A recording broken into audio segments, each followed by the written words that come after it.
యోహాను సువార్త 4:34 చదువుకుందాం. యేసుక్రీస్తు వారిని చూచి నన్ను పంపిన వాని చిత్తాన్ని నెరవేర్చుటయు ఆయన పనిని తుదముట్టించుటయు నాకు ఆహారమై ఉన్నది. ఈ వాక్య భాగములో చూడగలిగితే ప్రభునందు ప్రియమైనటువంటి వాళ్ళ యేసుక్రీస్తు ప్రభుల వారు తన శిష్యులతో మాట్లాడేటప్పుడు అక్కడ ఆకలిని గురించిన ప్రస్తావన వచ్చినప్పుడు ప్రభువు దాని విషయంలో ఏమన్నాడు తెలుసా? ఏ తండ్రి అయిన దేవుని ద్వారా ఈ లోకానికి నేను పంపబడగలిగితేనో ఆ తండ్రి యొక్క చిత్తమును జరిగించుటయే నాకేమై ఉన్నది? ఆహారము. ఏ తండ్రి అయిన దేవుడు నన్ను లోకానికి పంపించగలిగాడో ఆయన యొక్క చిత్తాన్ని జరిగించడమే నా భోజనం, అదే నా అన్నం, అదే నా ఆహారము. ప్రభునందు ప్రియమైన వాళ్ళ ఆకలిగా ఉన్న ఒక వ్యక్తి సంతృప్తిగా భోజనము చేస్తే ఎంత సంతోషంగా ఉంటుందో, అదే రీతిగా ఏ తండ్రి ద్వారా నేను ఈ లోకానికి పంపబడితేనో నా తండ్రి యొక్క చిత్తాన్ని నేను జరిగించిన వ్యక్తినైతే అదే నా సంతృప్తి, అదే నా సంతోషం. ఒక్క మాటలో చెప్పాలి అంటే ఆయన ఆహారమేది అనగా ఆయన చిత్తం, మన ఆహారమేది అనగా మన చిత్తం. నా తండ్రి యొక్క చిత్తమును జరిగించుటయే నాకు ఆహారం. అంటే ఇక్కడ ఆహారము అనేది దేవుని యొక్క చిత్తాన్ని తెలియపరుస్తూ ఉంటున్నది. మళ్ళీ చెబుతున్నా, ఆహారం ఆకలి కొన్నవాడు ఆహారము తినగలిగితే ఎంత వానికి సంతృప్తిని ఇస్తుందో, ఎంత సంతోషాన్ని ఇస్తుందో, అదే రీతిగా భూమి మీదకి వచ్చిన క్రీస్తు ప్రభుల వారు పంపబడినటువంటి తండ్రి యొక్క చిత్తాన్ని జరిగించుటను బట్టి అదే నా ఆహారమని తండ్రి చిత్తాన్ని సంపూర్ణముగా జరిగించగలిగాడు.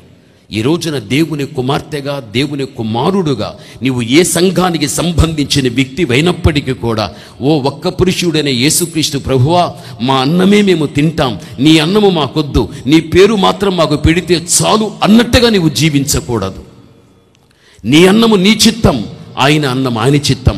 అంటే నీ చిత్తములో మేము జీవించం, మా చిత్తములోనే మేము జీవిస్తాం. నీ పేరుంటే మాకు చాలు,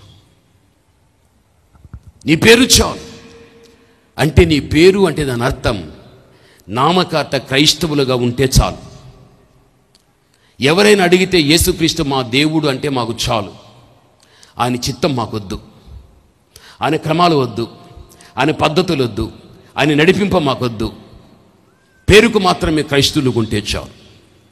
ఈ రోజున 7 అన్న సంపూర్ణ స్త్రీలు అనే సంఘాలు ఒక్క పురుషుడన్న క్రీస్తు దగ్గరికి వచ్చి, నీ అన్నమన్న నీ చిత్తం మాకొద్దు, మా అన్నమన్న మా చిత్తంలోనే మేము జీవిస్తాం, నీ పేరు మాత్రం చాలు, పేరు క్రైస్తవులుగా ఉంటే చాలు, పేరుకు నువ్వు దేవుడుగా ఉంటే చాలు, మా ఇష్ట ప్రకారంగానే మేము జీవిస్తాం. ఈ రోజున ఎన్ని క్రైస్తవ సంఘాలు ఆ విధంగా జీవించలేరు.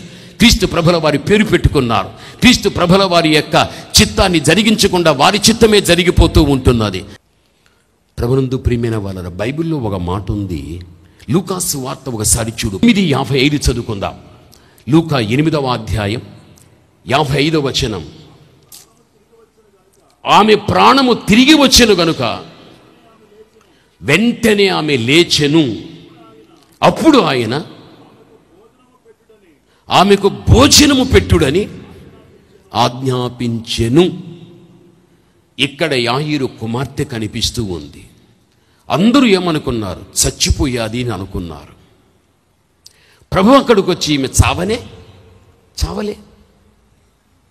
వెంటనే ప్రభు, ఏ చిన్నదన లే, అది లేచింది.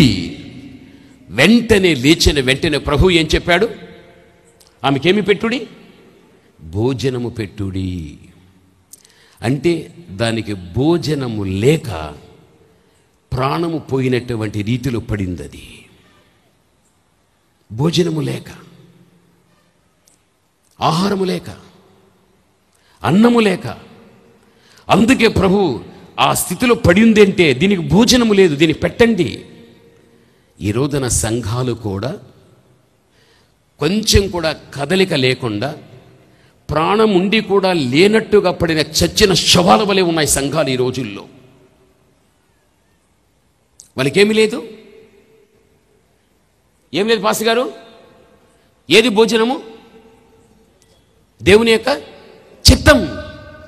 దేవుని చిత్తములో జీవించని ప్రతి సంఘము, దేవుని చిత్తములో జీవించని ప్రతి సేవకుడు, దేవుని చిత్తములో జీవించనటువంటి సంఘములో ఉన్న ఒక విశ్వాసి ప్రాణం ఉండి కూడా లేనటువంటి చచ్చిపోయిన శవముతో సమానమని బైబిల్ చెప్పేస్తూ ఉంది. అందుకే ప్రభు అన్నాడు, ఏ చిన్నదనలే, అది లేచి కూర్చున్న వెంటనే భోజనం పెట్టండి. దీనికి భోజనము లేక చచ్చాది. ఆ భోజనమే, ఆ అన్నమే, ఆహారమే దేవుని చిత్తం. ఎవరైతే దేవుని చిత్తం, ఏ సంఘమైతే జీవించదో దానికి ప్రాణం లేక చచ్చిన సంఘం అది. ఎవరైనా అంతే. నీ చిత్తంలో ఎప్పుడు జీవించద్దు, అది నీ అన్నమైపోతుంది. ప్రభునందు ప్రియమైనటువంటి వారలారా, సంఘాల పరిస్థితిని చూడగలిగితే ఒక సేవకుని చూస్తే ఇంకో సేవకునికి కాదు, ఒక సంఘ విశ్వాసిని చూస్తే ఇంకో విశ్వాసికి కాదు, ఇంకో సంస్థను చూస్తే ఇంకో సంస్థకు కాదు. మనకుగానే సైతాన్ ఏం పెట్టేశాడు? యుద్ధాలు పెట్టేశాడు. శరీరధారిగా వచ్చిన యేసుక్రీస్తు ప్రభుల వారు తన పొందబోయేటువంటి శిలువ శ్రమ ఎటువంటిదో, ఆ శిలువ మరణం ఎటువంటిదో అని భరించారన్నటువంటిది ఆయనకి తెలుసు. ఈ గిన్నె నా ఎదురు నుండి తొలగించయ్యా అంటే దీనికంటే ఇంకా తక్కువగా ఉండే బాధ, శ్రమ ఏదైనా ఉంటే చూడయ్యా అన్నట్టుగా అర్థం తెలియపరుస్తుంది. మళ్ళీ వద్దులేయ్యా, నా చిత్తం వద్దయ్యా, నా చిత్తం వద్దు, నీ చిత్తమే సిద్ధించని, నీ చిత్తమే జరగని. ఆయన చిత్తములో శ్రమ వచ్చినా, బాధ వచ్చినా, ప్రాణమైపోయినా, ఏమైనా కానీ అదే జరగని అన్నట్టుగా మన జీవితాలు ఉండాలి, మన జీవితాలు ఉండాలి.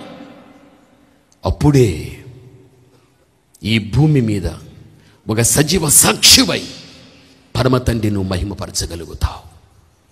దానికి మనం జీవితాన్ని అంకితం చేసుకునే వ్యక్తులుగా మనం ఉండాలి. అంతే తప్ప పేరుకు మాత్రము నేను ఉంటే చాలు, నీ చిత్తంలో మాత్రం నాకు వద్దు అన్నట్టుగా బ్రతకవద్దు. బైబిల్ అంత స్పష్టంగా మనకు తెలియపరుస్తూ ఉంటున్నది. ప్రభునందు ప్రియమైనటువంటి వాళ్ళ రెండవది ఏమంటాడు తెలుసా? నీ వస్త్రము మాకొద్దు, మా వస్త్రమే మాకు చాలు. మన వస్త్రం ఏది? దేవుని వస్త్రం ఏది? బైబిల్లో నీవు చూడు.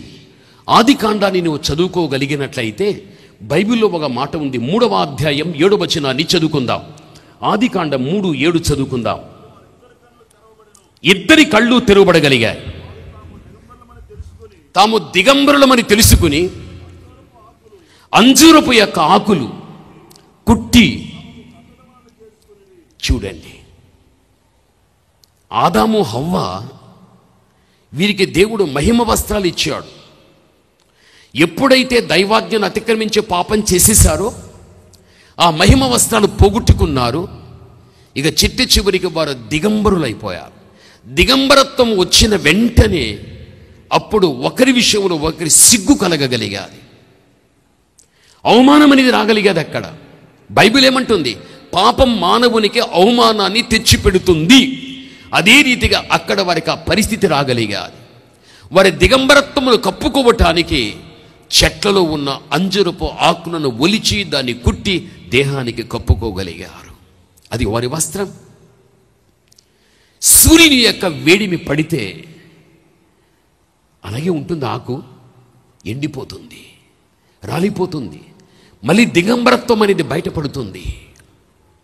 ఈరోజు మనుష్యుడు కూడా స్వనీతి అనేటువంటి జీవితాన్ని జీవిస్తూ ఉన్నాడు.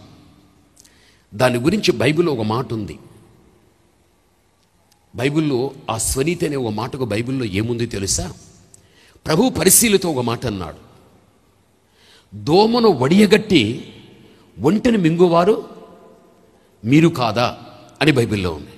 దోమను వడిగడుతారు, ఒంటెలు మింగేస్తారు. ఒంటెను ఒక స్థలంలో పెట్టి దోమను ఒక స్థలంలో పెట్టగలిగితే ఏది పెద్దది, ఏది చిన్నది? ఒంటె పెద్దది, చిన్నది. పోనీ ఒంటె దగ్గర పోనీ దోమన్నా కనిపిస్తుందా? అస్సలు కనిపించదు. అయితే ఇక్కడేమంటాడు? దోమను వడియగట్టి ఒంటిని మింగేవాళ్ళు మీరే. అంటే దాని అర్థం ఏమిటి అంటే, పరిసయ్యులు ఆ రోజుల్లో మీరు చూడండి, ఏదైనా కానీ ఒక జ్యూస్ అయినా లేక కాఫీ అయినా లేకపోతే నీళ్ళైనా ఏదైనా తాగటానికి మరి సిద్ధమైనప్పుడు దాంట్లో ఒక చిన్న దోమ ఏదైనా పడింది అనుకోగాక, వడగట్టేది తీసుకొని ఖాళీ గ్లాసుల మీద వడగట్టే పెట్టి నిండుగా ఉండేదాన్ని పోస్తే అందులో పడినటువంటి దోమ తేలిపోతుంది. తేలిపోయి దాన్ని తీసేసి దాన్ని ఉపయోగించుకోగలుగుతాం. ఇది మనకు జరిగే విషయమే. మీరు దోమను వడియగొట్టి ఒంటిని మింగేస్తున్నారు అంటున్నాడు. అంటే దాని అర్థం ఏమిటి అంటే, పరిసయ్యులు దోమ అంటే చిన్నది, చిన్న చిన్న విషయాలు వారు పట్టించుకుంటున్నారు, ఒంటి పెద్దది, పెద్ద పెద్ద తప్పులు చేసేస్తున్నారు దాని అర్థం. చిన్న చిన్న వాటిని పట్టించుకుంటారు, ఇది తప్పు, ఇలా చేయకూడదు, అది కరెక్ట్ కాదు, ఇలా ఉండాలి, చిన్న చిన్న వాటిని పట్టించుకుంటారు, కరెక్ట్గా ఉంటారు. అయితే వీళ్ళు ఏం చేస్తున్నారు? పెద్ద పెద్ద తప్పులు చేసేస్తూ ఉంటున్నారు. ఈరోజు అనేక మంది జీవితాల్లో వారి స్వనీతి వస్త్రం ఎట్లుంది తెలుసా? ప్రజలకు కనిపించేటట్టుగా కొన్ని మంచి కార్యాలను ప్రజలకు చూపిస్తూ ఉంటారు. అయితే రహస్యంగా మాత్రం పెద్ద పెద్ద పొరపాట్లు చేసేస్తూ ఉంటారు. పెద్ద పెద్ద పొరపాట్లు వారు చేసేవేమో సమాజానికి అన్నీ మంచిగానే కనిపిస్తాయి. అవి చూచిన వ్యక్తులంతా, అబ్బా ఇతడు ఎటువంటి వాడు, ఈమె ఎటువంటిది, ఇటువంటి మంచి కార్యాలు చేస్తున్నారే. ప్రభునందు ప్రియమైన వాళ్ళ, అలాంటి వారే రహస్యంగా ఎన్నో పొరపాట్లు చేసేస్తూ ఉంటున్నారు. వీళ్ళంతా కూడా ఎవరు అంటే స్వనీతి పరులు. స్వనీతి అనే వస్త్రమును ధరించుకున్న వ్యక్తులు వీరు. బైబిల్ చెబుతూ ఉంది.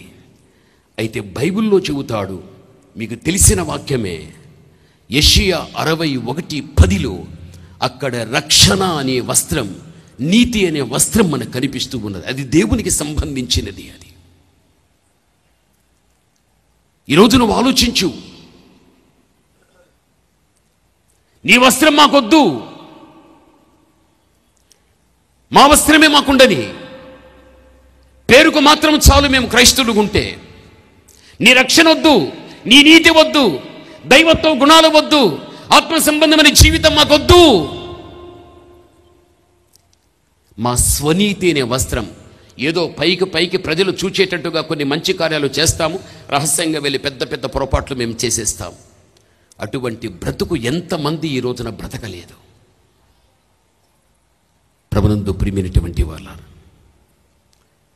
దేవాతి దేవుడు కొన్ని మనకు మెలకువ కలిగించే విషయాలను దేవుడు మనకు తెలియపరిచేటప్పుడు, ఒకవేళ మన జీవితం వాక్యరీతిగా అటువంటి బలహీనతలు మనలో ఉండినట్లయితే, మనము జీవితాన్ని సరిచేసుకొని వాక్యపు యొక్క క్రమములోనికి వచ్చి దేవుణ్ణి మహిమపరిచి అనేక మంది వ్యక్తులకు మనం మాదిరిగా ఉండటానికి ప్రయత్నించేటువంటి రీతిగా మన జీవిత విధానం ఉండాలి.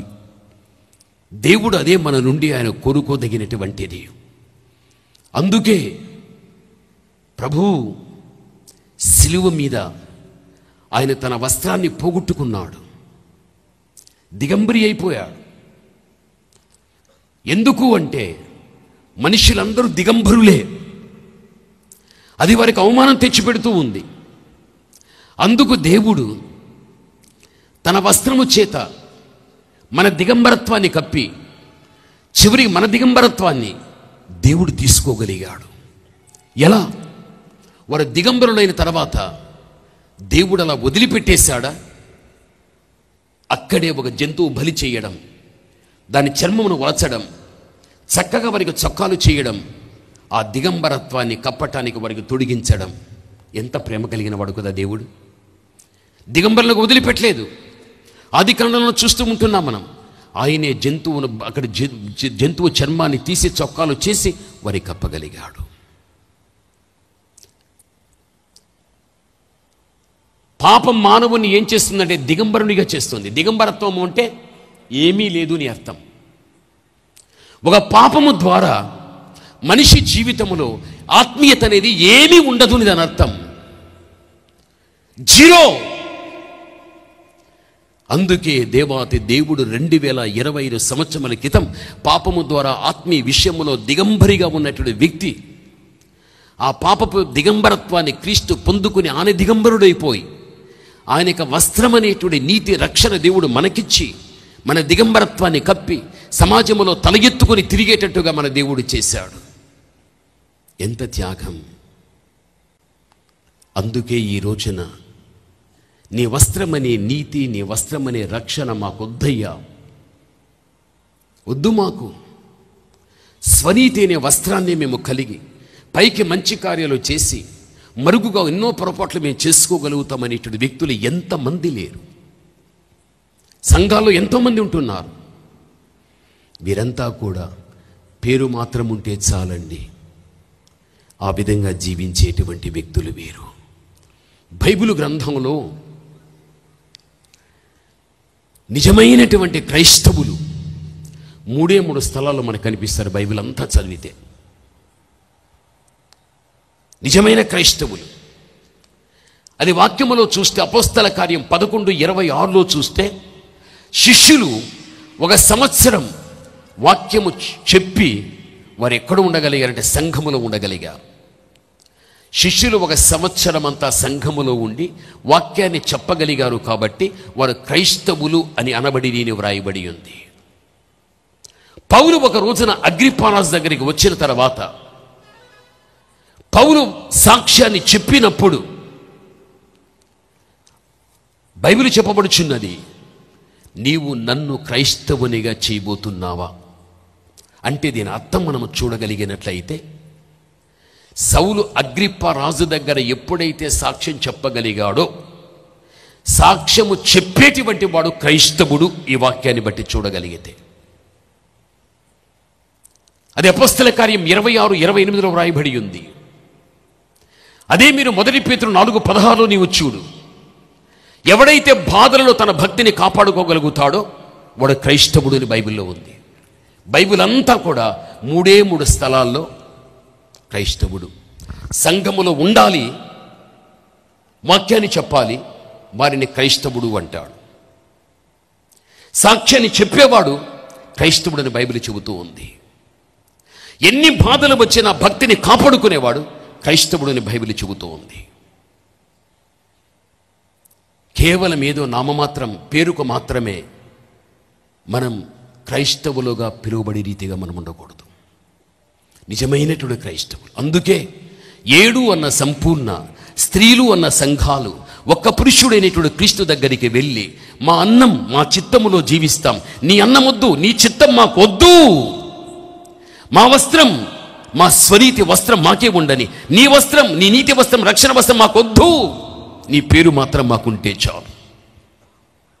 ఎన్ని సంఘాలు ఈ రీతిగా బతుకుతున్నాయి, ఎన్ని సంఘాలు బతుకుతున్నాయి. ఇక్కడ కూర్చుని దైవవాక్యాన్ని వినిచున్న మీరు కాకుండా ఇంకా లైవ్ ద్వారా ఎవరెవరైతే ఈ వాక్యాన్ని వింటున్నారో, నీవైనా నీ కుటుంబమైనా నీ వెళ్ళే సంఘమైనా ఈ రోజున ఒక్క పురుషుడైన క్రీస్తు దగ్గరికి వచ్చి నీ చిత్తం వద్దు, నా చిత్తములో జీవిస్తానన్నట్టుగా బ్రతుకుచున్నావా? నీ వస్త్రం వద్దు, మా వస్త్రమే చాలు, నీ రక్షణ నీతి వద్దు, మన స్వనీతి యొక్క వస్త్రమే చాలని నువ్వు బ్రతుకుచున్నావా? పేరుకు మాత్రం నామమాత్రపు క్రైస్తవుడిగా ఉంటే చాలు అని బ్రతుకుచున్నావా? దయచేసి చెప్పబడిన వాక్యాన్ని కూర్చుని వినుచున్న నీ జీవితంలో మార్పు చెందవలసినది ఏదైనా ఉండినట్లయితే ఇక్కడే ఈ స్థలములోనే అంతరంగ పరివర్తన చెంది దేవుని సన్నిధానములో ప్రభా నీ వాక్యానికి సరిపోయే జీవితాన్ని నాకు ఈ ప్రభా, నీ వాక్యానికి భిన్నమైన జీవితం నాకు వద్దు తండ్రి. నిజమైన మార్పు కలిగిన వ్యక్తి ఈ విధంగానే దేవుని దగ్గర తను తాను తీర్మానం చేసుకుని ప్రార్థించుకోగలుగుతాడు. నామకార్థ క్రైస్తవురాలుగా బతకద్దు, నామకార్థ క్రైస్తవుడిగా బ్రతకవద్దు. ఒక నిజమైనటువంటి క్రీస్తు బిడ్డగా క్రైస్తవుడుగా ఒక మంచి ఆత్మీయత కలిగిన వ్యక్తిగా జీవించడం ఎంతైనా నీ జీవితానికి మంచిది.